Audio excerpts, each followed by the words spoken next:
Kona ba plano atu hari estádio fon nebe seihahu ia tinane baseia baga reunião conselho ministro nebe apresenta husi Federação Futebol Timor-Leste katak atu hari estádio fon ida ho padrão internacional. Nebe antes ne hetang on aprovação ia loron 5 fulan junho ne. Ministro do Planeamento e Investimento Estratégico Gastão Francisco de Souza hateten kona ba processo construção ba estádio fon nebe hari ia tasitolo se ia hela fase discussão ba ia assina MOU nian antes apresenta ba Conselho Ministro hodi hetan resultado nebe definitivo los molo halo construção. Senta stolo am se discute ela atu assina MOU te alai depois am se lori decreto lei da para o Conselho Ministro para bela implementa.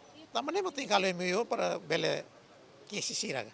FIFA ou MPE governo se implementa. Recorda kata antes ne governo simu ona proposta ida husi Federação Futebol Timor-Leste atu hari estádio ida ho campo futsal ida nebe se gasta osan dolar americano milão proposta ida ne hetan aprovação ia Conselho Ministro ia loron 5 fulan junho liuba. Notuir plano projeto seihahu ia tinane ho provisão kata bele termina ia tinan rihung rua nulu resinen equipa cobertura Jemen.